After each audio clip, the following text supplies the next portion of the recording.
Nothing else could have brought them together. The women were there, some standing by the cross, others watching from a distance.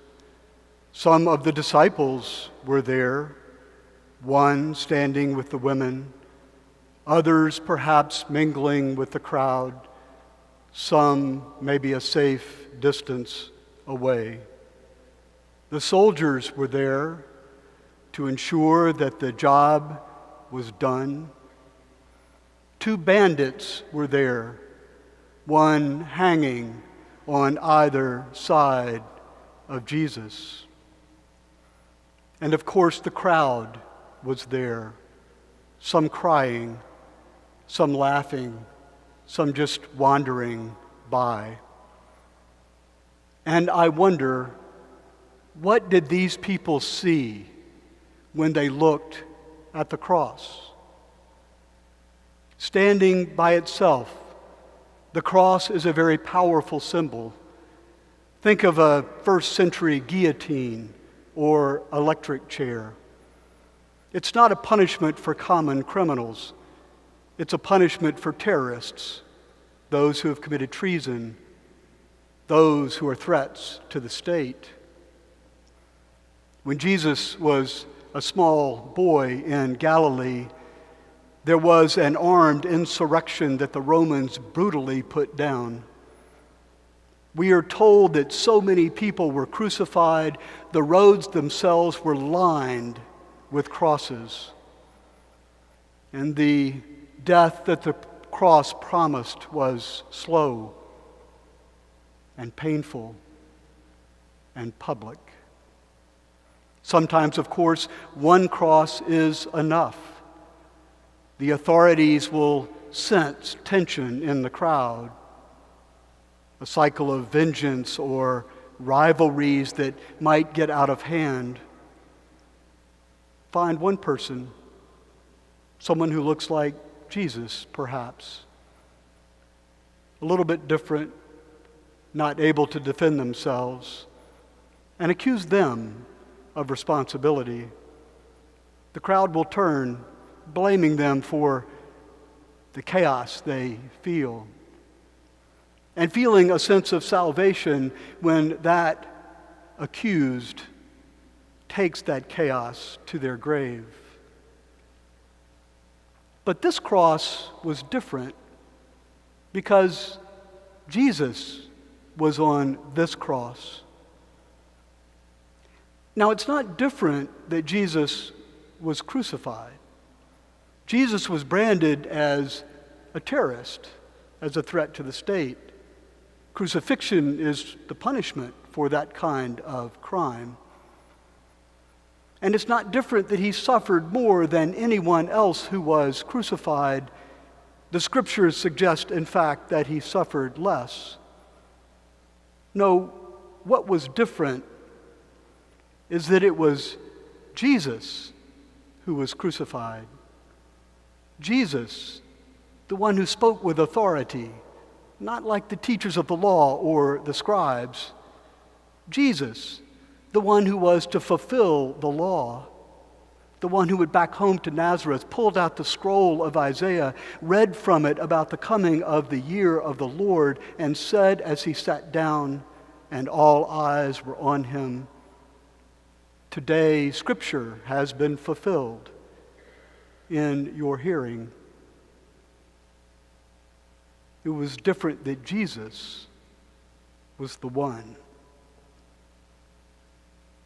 This is exactly why Paul didn't make non-Jews become Jews in the early churches, why he didn't force them to be circumcised or to abide all of the dietary laws.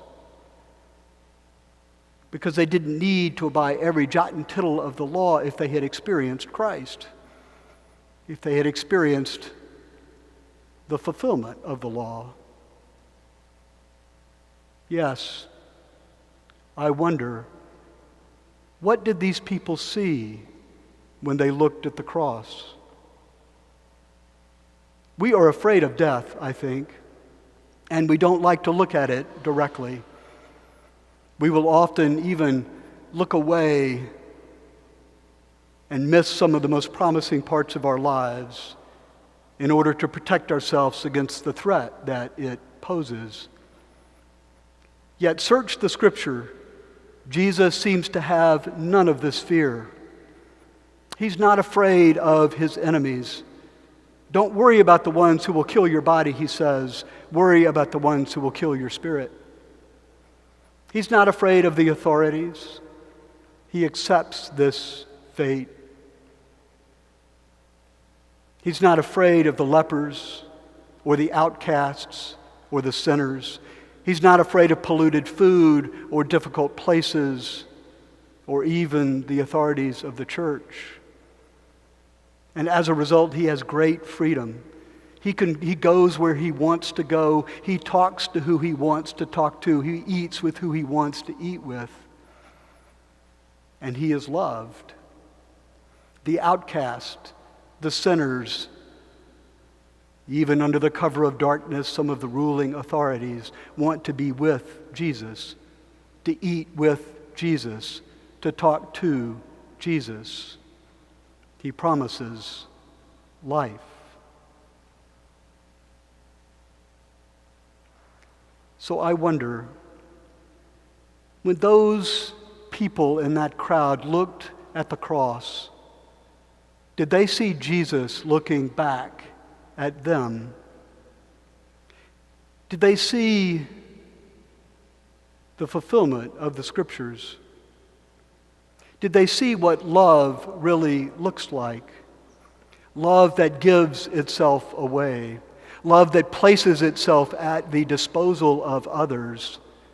Love that transcends itself out of obedience to God. Or did they see death? Did they see threat and limit and fear?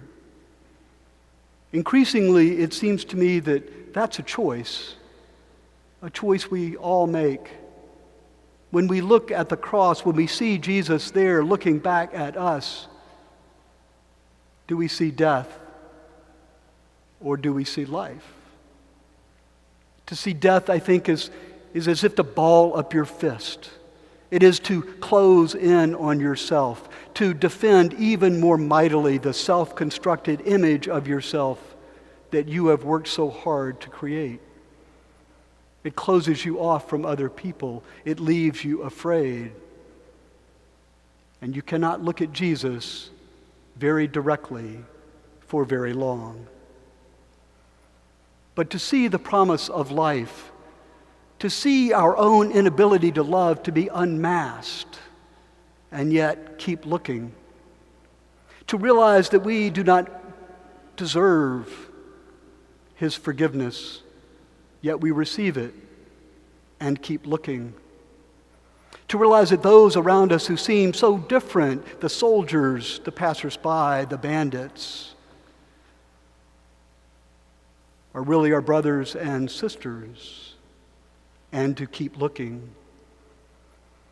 That is not a closed fist. It's more like an open hand.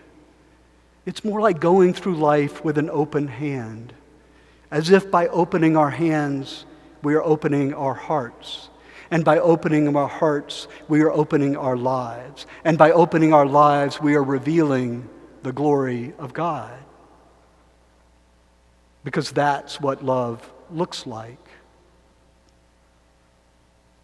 So I wonder,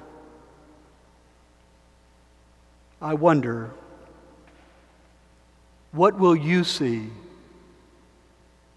when you look at the cross and see Jesus looking back at you?